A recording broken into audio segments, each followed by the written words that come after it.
আমার বাবা ২০ বছর আগে মারা গেছেন। বাবার মৃত্যুর কয়েক বছর আগে আমার ভাই মারা গেছেন। আমার ভাইয়ের সন্তানরা কি আমার বাবার ত্যায্য সম্পত্তির অংশ পাবে? আপনার বাবা যেহেতু অনেক আগে মারা গেছেন এবং বাবার মৃত্যুরও আগে আপনার ভাই মারা গেছেন, অতএব আপনার ভাইয়ের সন্তানরা আপনার বাবার সম্পদে ভাগ পাবেন না। এ বিষয়ে আমরা এর আগে বহু লাইভে উত্তর দিয়েছি এবং এ বিষয়টি আমাদের অনেকের কাছে বাহ্যিক দৃষ্টিকোণ থেকে অমানবিক মনে হয় যে একজন মানুষ মারা গেলেন, তার সন্তানরা দাদার সম্পদে ভাগ পাবে না, কেমন কথা, তাহলে এরা কিভাবে চলবে? প্রথম কথা হলো যে এই যে সম্পদের মালিকানা, এটা সাব্যস্ত হওয়ার একটা প্রক্রিয়া আছে। আমরা বাবার সম্পদের মালিক তখনই হয় যখন বাবা মারা যান। আবার আমরা যখন মারা যাই তখন আমাদের সন্তানরা মালিক হয়। আমার জীবদ্দশায় আমার সম্পদের মালিক অন্য কেউ হতে পারে না। যদি এই রাস্তা ওপেন রাখা হয় তাহলে সেক্ষেত্রে বহুবিধ অসুবিধা তৈরি হবে এবং বিশৃঙ্খলা তৈরি হবে, বিপর্যয় নেমে আসবে রীতিমতো। কারণ আপনি যখন জীবদ্দশায় আপনার সম্পদের অন্য আরেকজনের মালিক থাকবে, তো মালিক হিসেবে তারও তসরুপ করার বা সেখানে হস্তক্ষেপ করবার রাইট থাকবে, তাহলে সেক্ষেত্রে কি দাঁড়াবে? ঘরে ঘরে অশান্তি এবং মারামারি শুরু হবে।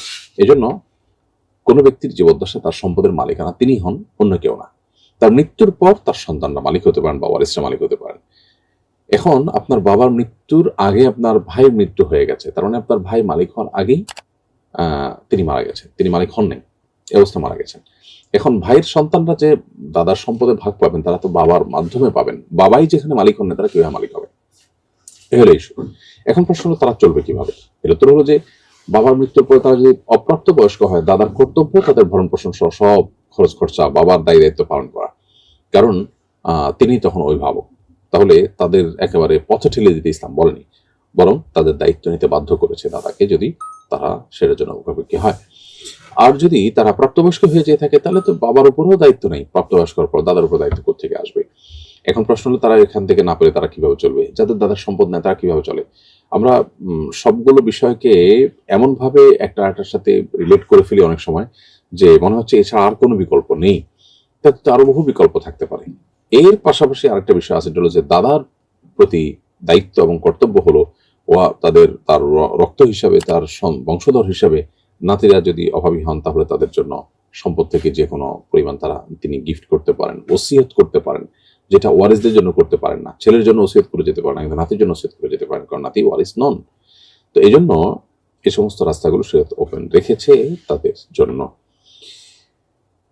এরপরে প্রশ্ন হলো 31st নাইট আমি পালন করিনি, আমাদের বাড়ির ছাদে ভাড়াটিয়া ছেলেরা বাজে ফুটিয়েছে, আমি শুধু দেখতে ছাদে গিয়েছি, নিজে ফুটাইনি, এতে কি আমার গুনাহ হয়েছে? এখন করণীয় কি? প্রিয় ভাই, প্রথম কথা হলো যে আপনি নিজে যদিও বাজি ফুটাননি, কিন্তু আপনি ছাদে গিয়েছেন এবং তাদের বাজে ফুটানোর এই আনুষ্ঠানিকতা আপনি ছিলেন।